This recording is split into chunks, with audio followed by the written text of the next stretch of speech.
Hello guys, ചന്ദ്രകാന്തം ഒരു അടിപൊളി promo, സിനിമയെ പോലും വെല്ലുന്ന പ്രൊമോയാണ് കൂട്ടുകാരെ. ഒരു രക്ഷയില്ലാട്ടോ. നമ്മുടെ നിർമ്മൽ സഹി കെട്ടിട്ട് നമ്മുടെ ഗൗതമിന്റെ അടുത്ത് വന്ന് പറയുകയാണ്, നിങ്ങളുടെ ചോരയാണ് ഗൗരിമോൾ എന്നൊരു രഹസ്യം കേട്ടോ. ഇത് അറിഞ്ഞ പാടെ നമ്മുടെ ഗൗതം നമ്മുടെ നന്ദയുടെ ഗൗരിമോളുടെ അടുത്തേക്ക് പോകുന്നുണ്ട്. അപ്പൊ അവരാണെങ്കിൽ ബസ്സിൽ കയറി ഇരിക്കുമായിരിക്കും നാട്ടിലേക്ക് തിരികെ പോകാൻ വേണ്ടി. അപ്പൊ അവിടെ വെച്ച് നമ്മുടെ നന്ദയുടെ ആ ഒരു അനുവാദം പോലും ചോദിക്കാതെ നമ്മുടെ ഗൗരിമോൾ ഉറക്കത്തിലായിരിക്കും കേട്ടോ ബസ്സിൽ വെച്ച്. ഗൗരിമോളെ എടുത്തിട്ട് നമ്മുടെ ഗൗതം നമ്മുടെ ഇന്ദീവരത്തിലേക്ക് വരുന്നുണ്ട്. അവിടെ വെച്ചിട്ട് ആ ഒരു തന്റെ ചോര തന്നെയാണ് ഗൗരിമോൾ എന്നൊരു രഹസ്യം ഇന്ദീവരം കുടുംബക്കാരെ മൊത്തം നമ്മുടെ ഗൗതം അറിയിക്കുന്നുണ്ട് കേട്ടോ.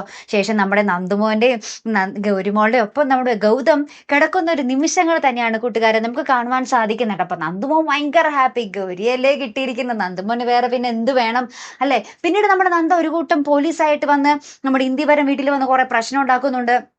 അപ്പോഴാണ് നമ്മുടെ ഗൗതം ഈ ഒരു കാര്യം എല്ലാവരോടും തുറന്ന് പറയുന്നത് കേട്ടോ. അപ്പോഴാണ് ആ ഒരു നിമിഷത്തിലാണ് നമ്മുടെ പിങ്കിയും അറിയുന്നത്. പിങ്കി ഇത് കേട്ടപാടെ ഞെട്ടി നിൽക്കുന്നുണ്ട്. കാരണം എന്ന് വെച്ചാല് പിങ്കിയും പ്രതിസന്ധിയിലാകുന്ന ഒരു നിമിഷം തന്നെയാണ് അല്ലെ. ഇതുവരേക്കും ഗൗതം തൻ്റേത് മാത്രമാണെന്നുള്ള ഒരു വിശ്വാസം നമ്മുടെ പിങ്കിക്ക് ഉണ്ടായിരുന്നു. പക്ഷേ ഗൗരിമോൾ ഗൗതമിന്റെ ചോരയാണെന്ന് അറിയുമ്പോൾ ഇനി നന്ദയാകുമോ നമ്മുടെ ഗൗതമിന്റെ ജീവിതത്തിലേക്ക് വരാൻ പോകുന്നത് എന്നുള്ള ഒരു വലിയ ചോദ്യം അവിടെ കിടപ്പുണ്ട് അല്ലെ. അപ്പൊ അത് നമ്മുടെ പിങ്കിയെ വല്ലാതെ അലട്ടുന്നുണ്ട്. ഈ ഒരു സത്യം നമ്മുടെ ഗൗതം അറിഞ്ഞു എന്ന് അറിയുമ്പോൾ നമ്മുടെ നന്ദ ഞെട്ടി നിൽക്കുന്നുണ്ട്. അകപ്പാടെ ഞെട്ടലോട് ഞെട്ടൽ. ഇതിന് ശേഷം ഉണ്ടല്ലോ നമ്മുടെ പിങ്കി നമ്മുടെ ലക്ഷ്മി അമ്മയെ കെട്ടിപ്പിടിച്ച ഒരു കരച്ചിലുണ്ട് കേട്ടോ. അത് കാണുമ്പോൾ നമുക്ക് പ്രേക്ഷകർക്ക് ഭയങ്കര സങ്കടം തോന്നും കേട്ടോ. കാരണം എന്ന് വെച്ചാൽ പിങ്കി ഇത്രയും ദിവസം തന്റെ മാത്രമാണ് ഗൗതം എന്നുള്ള ഒരു വിചാരത്തിൽ ഇരിക്കുകയായിരുന്നു അല്ലെ. അപ്പൊ ഇനി നമ്മുടെ ഗൗതമിന്റെ മനസ്സ് എങ്ങോട്ട് വേണമെങ്കിലും ചായാം എന്ന് നമ്മുടെ പിങ്കിക്ക് മനസ്സിലായിട്ടുണ്ട് അല്ലെ.